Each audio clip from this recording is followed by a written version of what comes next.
la crise européenne dans le cadre de la crise mondiale, qui est publié dans le booklet pour la conférence en anglais.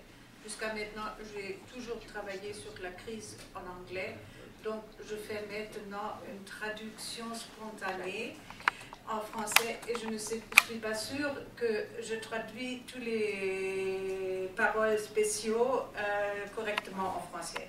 Donc je vais donner un petit image sur le contenu de cette crise européenne dans le cadre de la crise mondiale.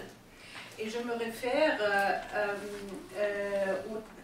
à l'analyse de Pedro Paez de Ecuador, qui a travaillé beaucoup sur le contenu de la crise mondiale, qui, selon moi, a donné une analyse formidable parce qu'il a développé la théorie marxiste dans une manière, disons, très très nouvelle, dans quelques aspects, adaptés à la crise financière que nous souffrons de longtemps tous.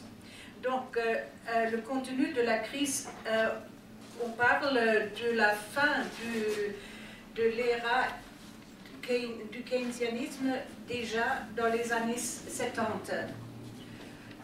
On voit et j'ai des graphiques que je pourrais faire montrer cet après-midi, on voit que déjà le principe du néolibéralisme était fortement introduit dans les années 70.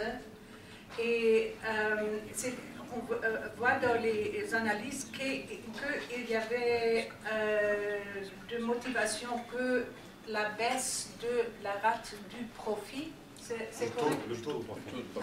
Le taux de profit, merci.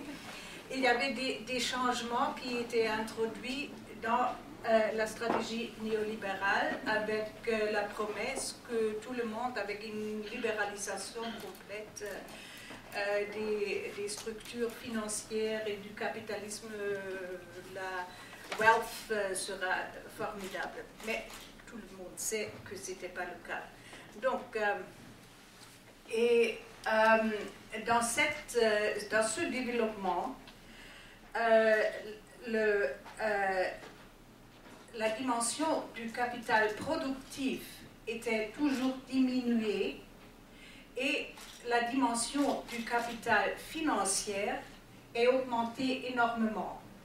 Et si on regarde les États-Unis, on a aujourd'hui une différence entre, disons, le capital financier et le capital productif qui est énorme. Ce n'est pas encore le cas exactement comme ça en Europe, mais aussi l'Europe, avec la libéralisation et avec l'introduction de la monnaie unique, on a fait une libéralisation énorme des services financiers. Jusqu'à 1999, ce n'était pas le cas en Europe que les banques pouvaient jouer sur le monde entier avec les finances. Il y avait encore des régulations qui étaient assez fortes. Après 1999, les Européens disaient « Ah, regardez, les Américains, ils font des énormes profits, on doit libérer toutes ces dimensions. » Et comme ça, disons, la spécificité, non, encore une fois, sur la crise mondiale, c'est un processus qui va dans tout le monde. Ce n'est pas un processus seulement concentré sur l'Europe. C'est un processus qui est en train ce capital financier, la financialisation des capitaux, c'est un fait qui change le contenu, le régime d'accumulation du capitalisme fondamentalement. Et il faut se faire rendre compte de ces changements. Et c'est pas fait, François Houtart et Pedro Paez faisaient part de la commission Stiglitz qui a travaillé en 2009 pour l'ONU sur la crise Il disait, non, il ne faut, les petites régulations techniques, ça ne suffit pas pour régler cette chose. Dans les débats que j'ai participé dans les années dernières, avec des économistes et analystes de gauche, on disait non, c'est un changement fondamental du fonctionnement du capitalisme, et le capitalisme n'est pas fini, mais ça change son contenu et aussi la fonction, disons, civilisatoire qu'il avait le capitalisme pour longtemps. C'est fini avec ces changements, ou c'est au moins en danger.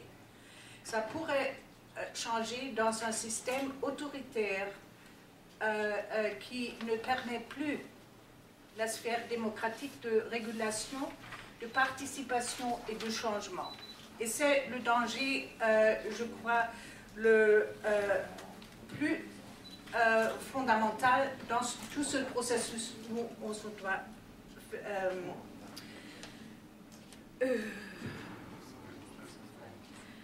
rendre compte. Merci. Donc, la crise européenne commençait avec, Bernard a expliqué, avec les problèmes des banques. Ça a commencé en 2007 aux États-Unis, ça continuait en 2008.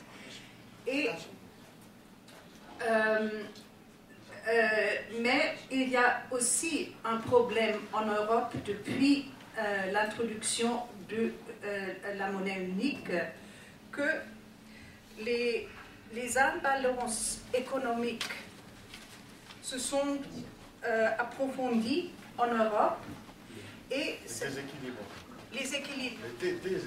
les déséquilibres économiques, merci, se sont approfondis. Et la monnaie unique, comme a expliqué Bernard, il donnait une illusion avec des taux très bas pour les États et aussi pour les privés.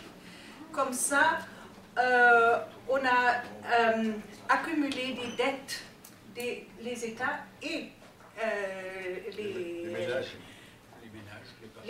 les particuliers, qui étaient assez remarquables pour cacher le fait que cette disparité qui existait en Europe ne permettait fondamentalement pas de la création d'une monnaie unique, et de plus c'était créé sur les stratégies monétaristes et pas géré par des politiques ou accompagné par des politiques communes. Et comme ça, cette situation a aggravé tout le temps. Et jusqu'à maintenant, l'Europe n'est pas capable d'introduire au moins des régulations. Je sais très bien que le Parlement européen, avec la Commission, ils discutent, ils font des propositions, mais les États membres de la zone euro, ils ne sont pas capables, par aucun prix, de toucher le monde bancaire. Et comme ça, ils jettent, je crois, ça a surmonté maintenant un trillion d'euros. They feed the tiger.